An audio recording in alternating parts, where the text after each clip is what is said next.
우리는 인생을 살아가면서 많은 선택을 마주하게 됩니다.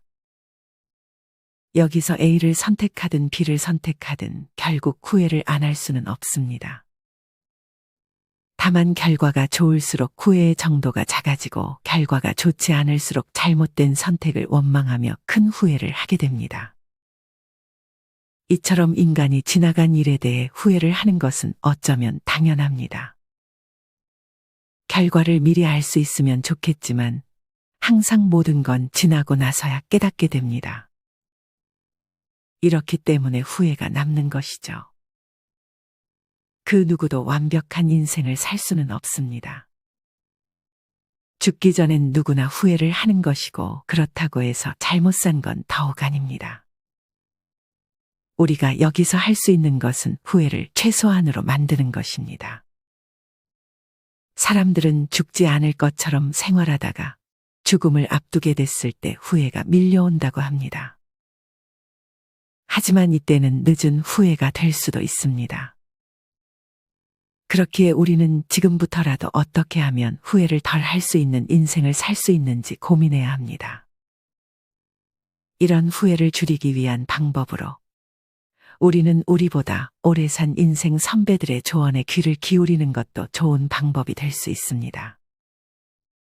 상황이 닥치기 전까지 우리는 어떤 후회를 할지 모르게 되는 경우가 많기 때문입니다. 우리보다 오래 산 분들은 과정을 대부분 겪어봤기에 그분들의 이야기는 우리가 더 나은 삶을 살아갈 수 있는 방향을 제시해 줍니다. 그렇다면 노년의 나이가 된 인생 선배들은 후배들에게 어떤 조언을 해줄까요? 오늘은 나이 들어 모르면 후회하는 두 가지에 대해 알려드리겠습니다. 첫 번째는 너무 일만 하며 사는 것입니다. 앞서도 얘기했듯 대부분의 사람들은 죽지 않을 것처럼 생각해 매일 하던 일만 반복하는 경향이 있습니다. 그렇기 때문에 내가 하고 싶었던 것들이 있어도 나중에 하면 되지라는 생각으로 계속 미루는 것입니다. 그러나 시간은 우리를 기다려주지 않습니다. 미루고 미루다 보면 하고 싶은 것들을 하지 못하게 되는 몸 상태가 되어버릴 수 있습니다. 특히나 돈 타령하느라 죽어라 일만 하다가 죽는 것을 후회하는 분들이 정말 많습니다. 물론 어느 정도 돈을 아끼며 생활하는 것은 좋지만 사치를 하지 않는 선에서 나에게 투자하는 돈은 절대로 아까워해서는 안 됩니다. 하고 싶은 것, 원하는 것, 조금은 이기적인 삶이 나를 발전시키고 행복하게 해주는 것입니다. 행복한 노년을 보내시는 분들은 가고 싶은 곳이 있으면 가고, 먹고 싶은 거 있으면 먹고, 하고 싶은 게 생기면 바로 시작합니다. 너무 돈을 아끼고자 하는 마음이 큰 나머지 1,000원만 더 내면 맛있는 것을 먹을 수 있는데 1,000원을 아끼고자 맛있는 음식을 포기하는 분들도 많이 계십니다.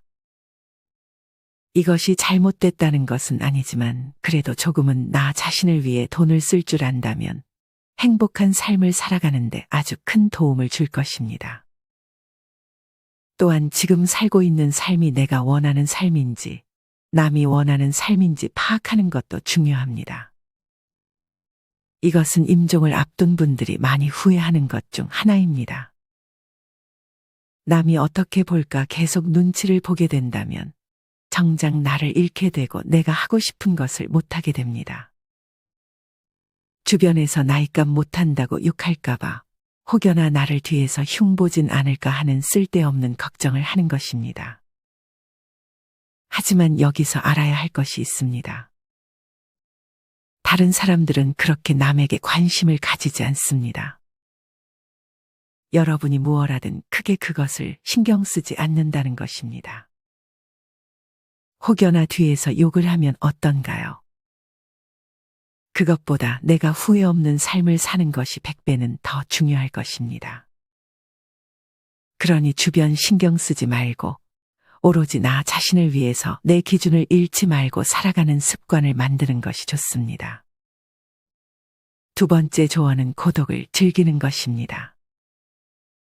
이 말도 아마 질리도록 들어보셨을 것입니다. 하지만 아직 이를 진정 실천하시는 분들은 많지 않습니다. 혼자 남게 된다면 자연스레 외롭고 쓸쓸한 감정이 먼저 들기 때문입니다. 먼저 이 감정을 받아들여야 합니다. 외롭고 쓸쓸한 감정을 억지로 밝게 만들 필요는 없습니다. 일단 나에게 느껴지는 감정을 먼저 받아들이고 이러한 고독과 잘 지내는 방법을 하나씩 터득하는 것이 중요합니다. 그렇다면 어떻게 우리는 혼자가 되었을 때 외롭고 쓸쓸한 감정에서 벗어나 고독과 함께 덜 후회하는 인생을 보낼 수 있을까요? 지금부터는 책 단독자를 통해 우리는 왜 고독감을 느끼는지, 어떻게 하면 우리는 외로움에서 벗어날 수 있는지 알아보도록 하겠습니다. 고독이라고 하면 외롭다, 불안하다, 무섭다, 싫다라는 말이 자연스럽게 떠오르는 걸 봐서 고독에 대한 이미지가 그리 좋은 것 같지 않다. 특히 최근 몇 년 동안 팬데믹의 영향으로 사람들이 집에서 혼자 시간을 보내는 일이 많아지면서 마음속으로 고독 아닌 고독감을 괴물처럼 키워버린 경우도 적지 않은 듯 보인다. 하지만 나는 고독보다 고독감에 괴물어야말로 비상사태가 아닌가 싶다.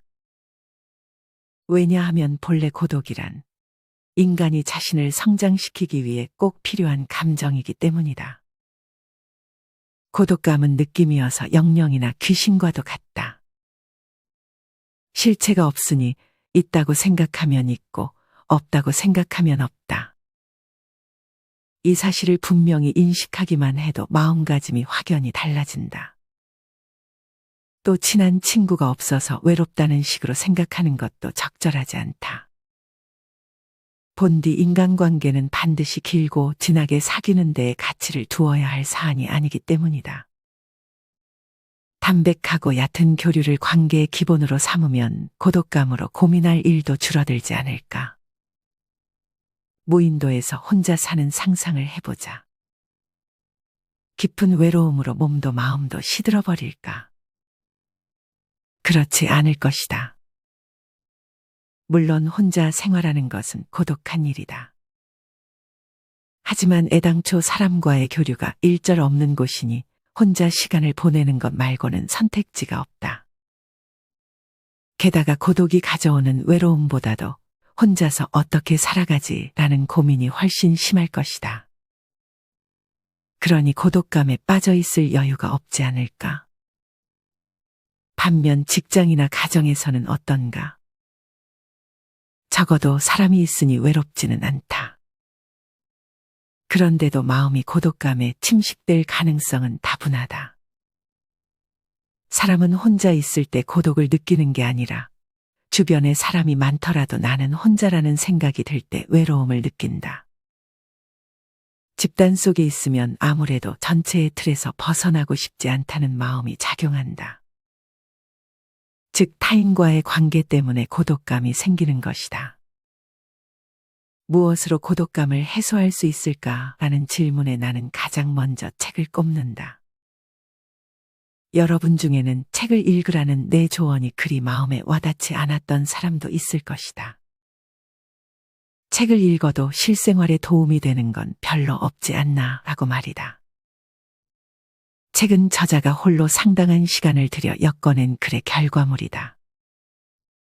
물론 한 권의 책이 만들어지기까지는 편집자와 디자이너, 인쇄소 직원 등 많은 사람의 도움이 필요하다. 하지만 저수라는 시간은 저자 혼자만의 것이다. 저자가 혼자만의 시간을 소중히 여기며 알찬 작품으로 열매를 맺으면 이 작품을 읽는 사람은 그 열매의 숙성된 맛을 즐기며 혼자만의 시간을 보내게 된다. 이러한 연쇄작용 속에서 책을 읽는 사람은 고독감을 느끼지 않는다. 마음은 늘 저자와 함께하기 때문이다. 즉 혼자 있는 시간이 외롭더라도 책을 읽는다면 그 고독감을 해소할 수 있다. 마음이 힘들 때는 글을 쓰는 것도 좋다. 글을 쓰는 일에는 상당한 에너지가 필요하다. 자신의 마음을 글로 써내려가는 작업이 그리 쉽지 않기 때문이다. 하지만 그래서 더 재미있다. 내 생각을 쓰는 동안에는 그야말로 나만의 시간을 보내는 것이기 때문이다. 그 시간을 통째로 자기 생각을 쓰는데 사용하는 것이니 이보다 더 호화로운 일이 어디 있겠는가. 쓰는 행위를 하면 집중해서 생각할 수 있고 그럼 복잡했던 머릿속이 정리된다. 더불어 그 과정에서 충실감을 느끼게 된다. 게다가 쓰기는 생각을 말로 바꾸어 밖으로 표출하는 행위이다. 말에 실을 엮으며 마음속에 엉켜있던 기분이 확 풀리는 시원함을 느낄 수 있다. 또한 고독감을 해소해주는 벗으로 음악만한 것도 없다. 책을 읽는 데는 시간이 들지만 음악은 그렇지 않으니 참으로 큰 장점이 아닐 수 없다. 그러니 고독감이 들 땐 일단 음악을 틀고 그 공간에 몸을 맡겨보자. 일을 하면서 음악을 들어도 괜찮다. 멜로디를 배경 삼은 상황만으로도 외로운 마음의 위로가 된다. 리듬에 몸을 맡기다 보면 멜로디가 마음속으로 들어온다. 리듬과 멜로디가 하나가 되어 나를 위로해주는 셈이다. 나는 특히 외로울 때면 듣는 곡을 정해놓고 그것을 1, 2주 동안 200번 정도 듣는다. 이름하여 원 트랙 리피트 방식이다. 그 음악을 듣는 중에는 고독감을 차단할 수 있으니 결국에는 고독감이 흩어진다. 우리는 스마트폰을 비롯한 디지털 기기를 과하게 사용한 탓에 심신이 더욱 피폐해졌다고 할 수 있다. 둥지 생활에는 이런 경향을 더 심화시키는 면이 있다. 몇 년 전 인스타 브레인이라는 책이 출간되었다. 저자인 스웨덴 정신과 의사 안데르스 한센 박사에 따르면 하루 2시간 이상의 스마트폰 사용은 우울증의 위험성을 높인다. 그런데 현대인은 하루 평균 4시간 동안 스마트폰을 사용한다고 한다. 스마트폰으로 방대한 정보가 끊임없이 인간에게 흡수되면 뇌의 정보 처리 기능이 이를 따라가지 못해서 뇌의 과로를 일으키는 것이다. 그럼 어떻게 해야 에너지를 순환시키고 뇌의 과로를 풀어줄 수 있을까? 답은 단순하다. 운동이다. 인류는 500만 년에 이르는 긴 시간 동안 계속 몸을 움직이는 생활을 해왔다. 몸을 움직이지 않아도 생활이 가능해진 지는 길어봐야 최근 100년 정도다. 긴 역사에 비추어 보면 눈 깜짝할 정도로 짧은 기간이다. 인류가 몸을 움직이지 않는 생활에 익숙해져도 심신을 건강하게 진화시키는 날이 오려면 아득할 만큼의 시간이 필요하지 않을까. 돌려 말하면 인간은 몸을 움직여야 한다는 것이다. 운동하지 않고서는 몸과 마음을 건강하게 유지할 수 없다. 몸을 움직이는 가장 손쉬운 방법은 산책이다. 게다가 산책을 하면 사계절의 변화와 풍경 그리고 바람과 공기를 느끼며 거리를 오가는 사람들과 시선을 맞추면서 기분을 전환할 수 있다. 나도 매일 1시간 정도 반려견과 함께 산책한다. 특별히 산책 애호가는 아니고 반려견에게 산책이 필요하다 보니 일과로 삼는 정도다. 오늘은 쉴까? 하다가도 산책을 나서는데 집으로 돌아오는 길에는 늘 다녀오길 잘했네. 기분 전환도 되고 좋구나 하고 생각한다. 그런 의미에서 보면 산책을 위해 개를 키우는 것도 좋겠다. 무엇보다 개를 키우는 것 자체가 고독감을 줄여주는 효과가 있다. 개를 데리고 다니면 나처럼 개를 데리고 다니는 사람과 이야기를 나누게 된다. 그렇게 섞여 이야기를 나누면 전혀 고독하지 않다. 나는 반려견을 행복의 원천이라고 생각한다. 반려견이 곁에 있어 주어서 고독을 느끼는 일이 없다. 고독감은 마음을 위축시킨다. 그 외로움이 전염되는 것이니 몸도 굳어진다. 그래서 종종 수족냉증이 생기기도 한다. 반대로 말하면 몸을 따뜻하게 하면 마음까지 포근해진다. 이렇게 하는 방법에는 여러 가지가 있는데 그중 지압이나 마사지가 좋은 처방이 될 것이다. 또 하나, 몸을 따뜻하게 한다는 의미에서 목욕이나 사우나를 하는 것도 아주 좋은 힐링법이다. 마음이 외로우면 몸이 외롭고 몸이 외로우면 마음이 외로운 악순환을 한 번은 끊어줘야 한다. 나는 매일 밤 사우나를 하며 몸을 데우는 것은 물론이고 우연히 사우나에서 만난 사람과 가볍게 잡담을 나누면서 자연스레 고독감을 멀리하고 있다. 몸과 마음이 개운해지고 피로가 풀리며 활력도 회복되니 여러분도 꼭 한번 시도해보면 좋겠다. 띠가 50번 돌면 우리는 환갑을 맞게 되지만 여전히 인생의 재출발 지점에 선 듯하다. 60세가 되면 일을 계속하더라도 한창 일하던 현역 때와는 달리 더는 경쟁 사회에 신경 쓰지 않게 된다. 자산이나 연금 등에서 다른 사람들과 격차가 나더라도 젊을 때만큼 더 열심히 일해야 해, 최상위를 목표로 삼아야 해라며 초조해하거나 불안해하지 않아도 된다. 이 시기에 중요한 건 내가 좋아하는 일을 하며 나답게 살아가는 것이다. 즐거움이란 진기한 책을 빌려 첫 장을 펼치는 순간. 즐거움이란 따뜻하고 맑은 봄, 가을에 나서는 순간. 즐거움이란 아침에 일어나 어제까지 보지 못한 꽃이 피는 걸 보는 순간. 즐거움이란 오랜만에 생선을 지져 아이들이 맛있다며 먹는 순간. 즐거움이란 마음 터놓을 수 있는 친구와 우스갯소리를 하며 박장대소하는 순간.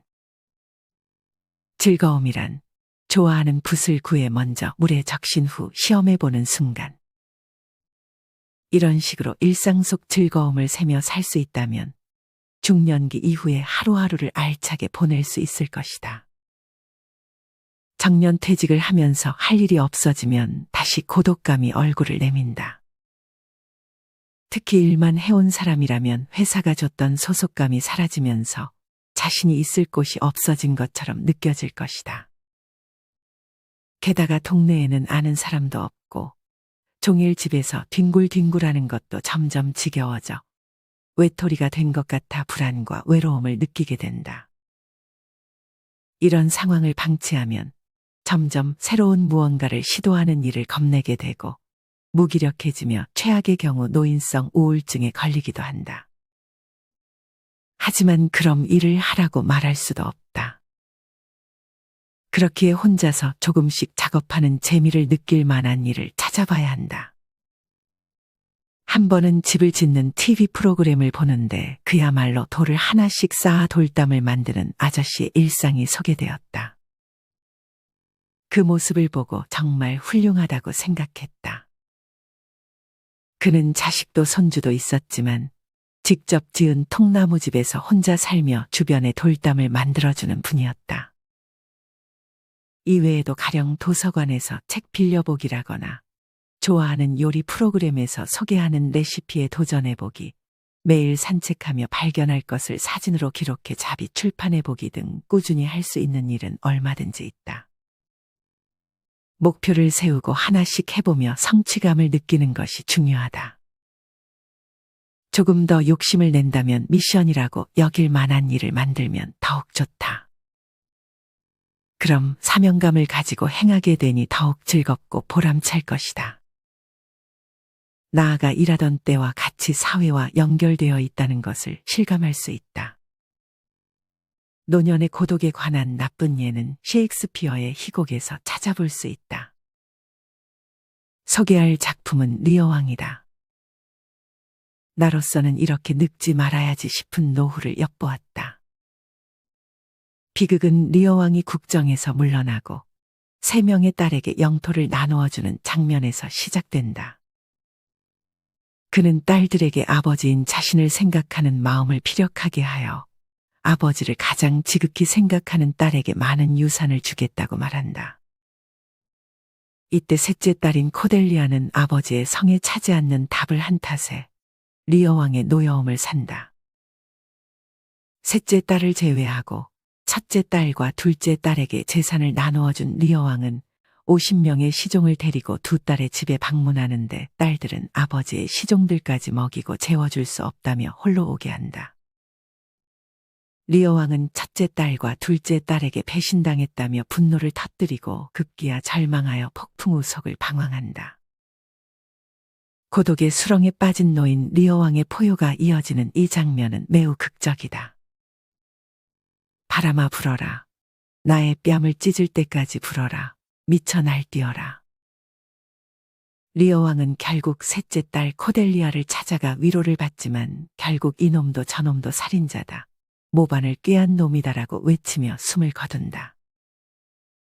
좋다고 해야 할지 나쁘다고 해야 할지 리어 왕은 마지막까지 기운이 넘친다. 미쳐 날뛰는 리어 왕을 보는 게 재미있을지 모르나 실제로 이런 노인이 가까이 있다면 큰일이다. 왜냐하면 스스로 고독을 자초할 뿐이기 때문이다. 우리는 리어 왕의 비극을 통해 노인이 고독해지지 않으려면 필요한 자세 3가지를 배울 수 있다. 첫째, 생전의 재산 증여를 서두르지 않을 것. 상속자가 유산만 받고 나서 피상속인을 돌보지 않을 수도 있다. 둘째, 사소한 일로 화내지 않을 것. 나이가 들면 완고해지고 참을성이 없어지는 탓인지 일이 뜻대로 되지 않으면 금세 화를 내는 경향이 있다. 나는 이를 노인성 화증후군이라고 부르는데 반드시 주의하는 것이 좋다. 셋째, 자신의 노후는 스스로 책임지도록 준비할 것. 그렇지 않으면 자식에게 짐이 될 수 있다. 이렇게 극중에서 리어 왕의 모습을 참고하여 노후 계획을 세워보는 것도 좋겠다. 지금까지 우리는 책 단독자와 함께 기꺼이 고독을 만끽하는 법에 대해 배웠습니다. 이 책에서 말하듯 혼자만의 시간을 통해 오직 나 하나로 충분해지는 삶에 대한 힌트를 얻으셨길 바랍니다. 오늘은 나이 들어 덜 후회하려면 알아야 할 2가지에 대해 알려드렸습니다. 첫째는 너무 일만 하며 살지 않는 것. 둘째는 고독을 받아들이고 독서, 글쓰기, 산책, 음악 등으로 고독감에서 벗어나 혼자만의 행복한 시간을 갖는 연습을 하는 것입니다. 이를 통해 여러분들이 진정 고독을 즐길 줄 아는 사람이 된다면 더욱 후회 없고 평안한 노후를 보낼 수 있을 것이라 확신합니다. 이상으로 오늘의 영상을 마치겠습니다. 우리 모든 구독자분들의 행복한 여생을 응원합니다. 다음에 더 좋은 내용으로 찾아뵙겠습니다. 감사합니다.